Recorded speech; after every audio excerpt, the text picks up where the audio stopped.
start again. It's a rich thing.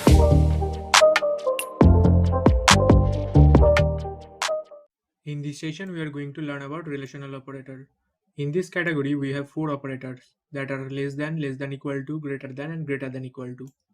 So let's start with less than operator.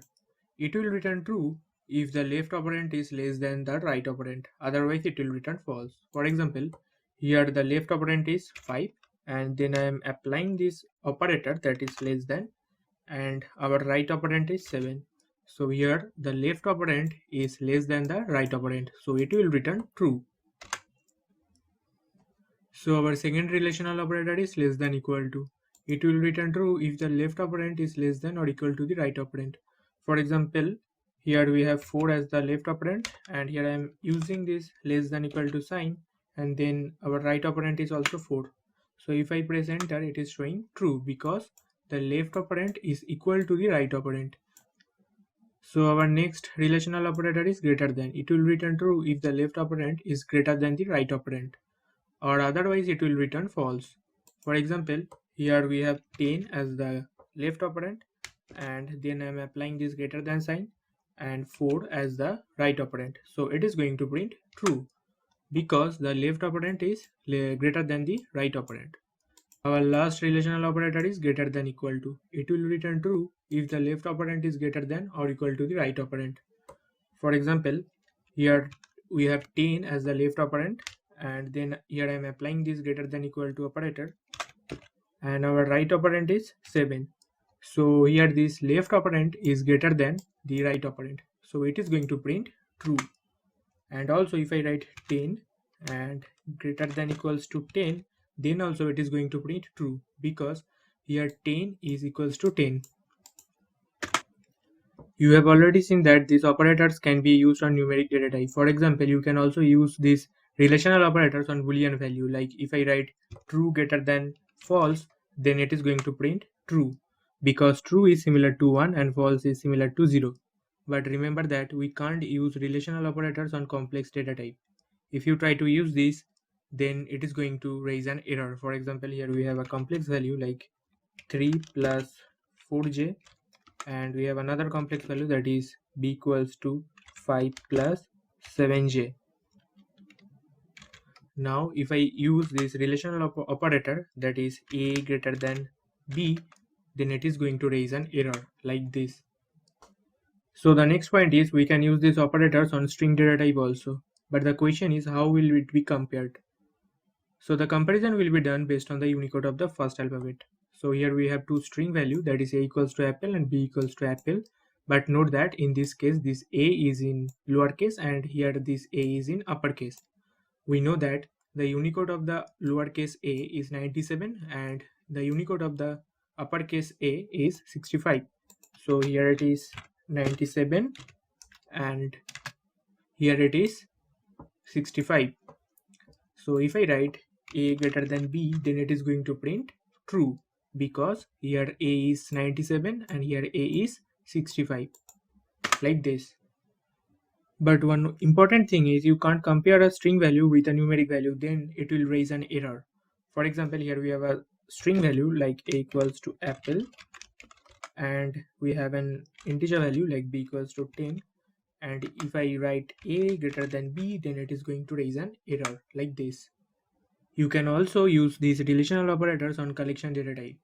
For example, you can use these operators on tuples.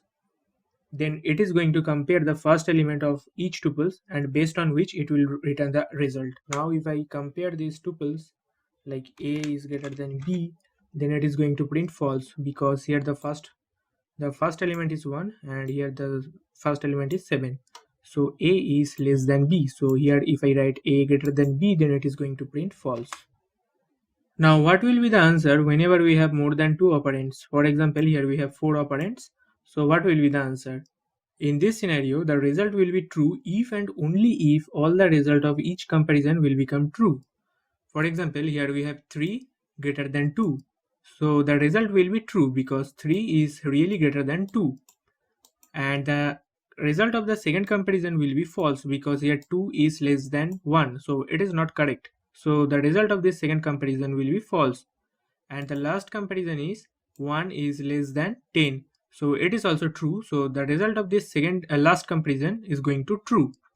But here the result of the second comparison is false. So the ultimate value or the ultimate answer will be false, like this. So our next category of operator is equality operator. Here we have two operators that are equal to operator and not equals to operator. So let's start with this equal to operator. It will return true if both the variables contain same value. For example, here we have a variable a equals to 10 and here we have another variable that is b equal to 10, and if I apply a equal to b, then it will return true because both the variables contain same value. But if I apply 5 equal to 6, then it will return false because both the values are different. You can also use this operator on collection data type. For example, here we have a list like this 1, 2, 3, and here we have another list that is, and if I apply equal to operator on this list data type like a equals to b, then it will return true because both the variables contain same value, that is 1, 2, 3. You can also use it on string data type. For example, here we have a string value that is Python, and here we have another string value that is Java. So if I apply a equals to b, then it will return false. But here we have another variable, for example Python. So if I write a equals to c, then it will return true. So our next equality operator is not equal to operator. It will return true if the variables contains different values. For example, here we have a equals to 10 and b equals to 12, and if I apply not equal to operator on a and b like a not equals to b, then it will return true. So this is the not equal to sign, but if I apply 5 not equals to 5, then it will return false. Similarly, you can also use this operator on string or any collection data type. And here also, if you have more than two operands, then the result will be based on each comparison. If the output of each comparison is true, then finally we will get true. For example, here we have a expression like 1 equals to 1, then 1 not equals to 8, and then 8 equals to 2. So the first comparison is 1 equals to 1. So the answer will be true. And the next comparison is 1 not equals to 8. So this is also true. And the last comparison is 8 equals to 2, but this is false. So ultimately we will get false because the result of this last comparison is false, like this. But if we have an expression like this 1 equals to 1, then 1 not equals to 9, then 9 equals to 9, and now if you check, then you will find that the result of the first comparison will be true, and the next comparison will be true, and the last comparison is also true. So ultimately we will get true, like this.